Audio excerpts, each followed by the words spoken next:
নমস্কাৰ সকলোকে পুনৰবাৰ মোৰ চেনেললৈ স্বাগতম জনাই লৈ আহিছোঁ আজিৰ দিনটো ৰাশিফল। আজি হৈছে 9 মাৰ্চ 2026 অসমীয়া 24 ফাগুন সোমবাৰ। আজি সূৰ্যোদয় সময় পুৱা 5:27 আৰু সূৰ্যাস্ত সময় 5:15। আজি হৈছে জ্যৈষ্ঠী তিথি আৰু কৃষ্ণপক্ষ। আজিৰ দিনটো প্ৰথম ৰাশি হ'ল মেঘ ৰাশি। দিনটো অলপ প্ৰতিকূল হ'ব। শত্ৰুক তুচ্ছ জ্ঞান কৰাৰ ভুল নকৰিব। পেটৰ বিষ অনুভৱ কৰিব পাৰে। সন্ধিয়া বন্ধু বান্ধৱীৰ সৈতে ভাল সময় পাৰ কৰিব। সৰু ল'ৰা ছোৱালীৰ স্বাস্থ্যজনিত সমস্যাক সহজভাৱে ল'ব নালাগে। বৃষ ৰাশি, আপোনাৰ উপাৰ্জন বাঢ়িব। নতুন প্ৰকল্প আৰম্ভ কৰাৰ বাবে এই দিনটো শুভ।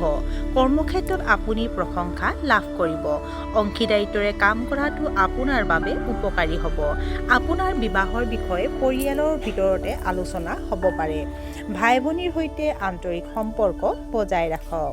মিথুন ৰাশি, গুপ্ত বিষয় অধ্যয়নৰ প্ৰতি আপোনাৰ আগ্ৰহ গঢ় লৈ উঠিব। বিৰোধীৰ সৈতে আপোনাৰ সম্পৰ্ক আন্তৰিক হ'ব। সামাজিক কাম কাজত আপুনি সক্ৰিয়ভাৱে অংশগ্ৰহণ কৰিব। সমাজত আপোনাৰ সুনাম বাঢ়িব। কৰ্মক্ষেত্ৰত আপোনাৰ ঊৰ্ধ্বতম বিষয়াৰ নিৰ্দেশ মানি চলিব লাগিব। অপ্ৰয়োজনীয় কথাবোৰ পৰিহাৰ কৰিব লাগে। কৰ্কট ৰাশি, আপুনি সামাজিক কামৰ প্ৰতি আগ্ৰহী হ'ব। মানসিক চাপে আপোনাক আগুৰি ধৰিবলৈ নিদিব। ছাত্ৰ ছাত্ৰীসকলে হয়তো আজি নতুন কিবা এটা শিকিবলৈ চেষ্টা কৰিব। আপোনাৰ পৰামৰ্শৰ দ্বাৰা মানুহ উপকৃত হ'ব। আপোনাৰ ভাল অভ্যাসে আনক সন্তুষ্ট কৰিব। বন্ধু বান্ধৱীৰ আগত আপোনাৰ মৰম প্ৰকাশ কৰিব পাৰে। সিংহ ৰাশি, নিজৰ সামৰ্থ্য বিকাশৰ চেষ্টা কৰক। আপোনাৰ ঘৰত বন্ধু আহিব পাৰে। শত্ৰুৰ পৰা সাৱধান হোৱা উচিত। সম্পত্তিৰ ব্যৱসায় কৰিলে আপুনি লাভৱান হ'ব। ব্যৱসায়ত নতুন নতুন বস্তু চেষ্টা কৰিব পাৰে। আপুনি দান বৰঙণিৰ বাবে ধন খৰচ কৰিব। কন্যা ৰাশি, কৰ্মক্ষেত্ৰত আপোনাক উচ্চ পদৰ প্ৰস্তাৱ দিয়া হ'ব পাৰে। জীৱন সংগীৰ সৈতে ৰোমান্টিক মুহূৰ্ত উপভোগ কৰিব। অবিবাহিত ব্যক্তিৰ বাবে বিবাহৰ ব্যৱস্থা কৰা হ'ব। আপুনি হয়তো পিকনিকৰ কথা চিন্তা কৰিব পাৰে। চৰকাৰী কামৰ পৰা আপুনি উল্লেখযোগ্য সুবিধা লাভ কৰিব। তুলা ৰাশি, পৰিয়ালৰ সদস্যৰ সৈতে যোগাযোগ বজাই ৰাখক। ইয়াৰ ফলত আপোনাৰ মানসিক চাপৰ পৰা উপশম পাব। জীৱনত উন্নতিৰ নতুন সুযোগ আহিব। আপোনাৰ বৈবাহিক সম্পৰ্ক অধিক সুষম হৈ পৰিব। আপুনি ৰিয়েল এষ্টেট ক্ৰয় কৰাৰ কথা চিন্তা কৰিব পাৰে। ঘনিষ্ঠ বন্ধুৰ পৰা সমৰ্থন লাভ কৰিব। আপোনাৰ অতি আত্মবিশ্বাসৰ ফলত লোকচান হ'ব পাৰে। বৃশ্চিক ৰাশি, আজি আপোনাৰ মেজাজটো উৎকৃষ্ট হ'ব। আপুনি স্বাস্থ্যজনিত সমস্যাৰ পৰা সকাহ পাব পাৰে। আপুনি ধৰ্মীয় কাম কাজৰ প্ৰতি আগ্ৰহী হ'ব। চাকৰিত উচ্চ পদবী লাভ কৰাৰ সম্ভাৱনা আছে। আকাংক্ষিত সুবিধা পাই আপুনি সুখী হ'ব। ব্যৱসায় বৃদ্ধিৰ সম্ভাৱনা আছে।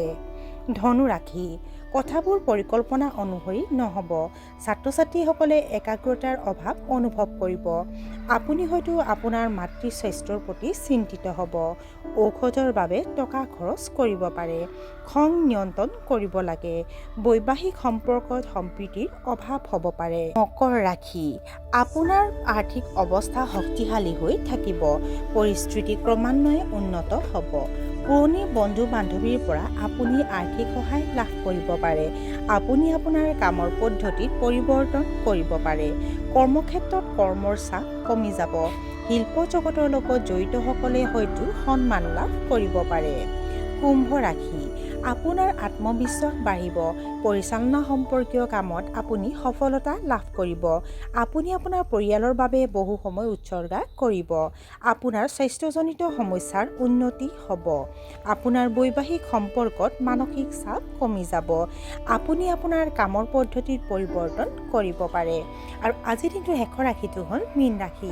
কিছুমান বিতৰ্কিত বিষয়ে আপোনাক অসুবিধা দিব পাৰে। আপোনাৰ বাকী থকা ধন আবদ্ধ হৈ পৰিব পাৰে। উচ্চ শিক্ষাৰ বাবে আপুনি বহিৰাজ্যলৈ যাব পাৰে। আপোনাৰ ঘৰৰ খৰচ বাঢ়িব। মহিলাৰ লগত অত্যাধিক তৰ্ক বিতৰ্ক এৰাই চলক। জীৱনসংগীৰ পৰা পৰামৰ্শ লোৱাটো আপোনাৰ বাবে উপকাৰী হ'ব। আৰু আজিৰ দিনটো ৰাশিফল ইমানতে অন্ত পৰিছে। আশা কৰোঁ আপোনালোক প্ৰত্যেকৰ আজিৰ দিনটো সুন্দৰ হওক। ধন্যবাদ।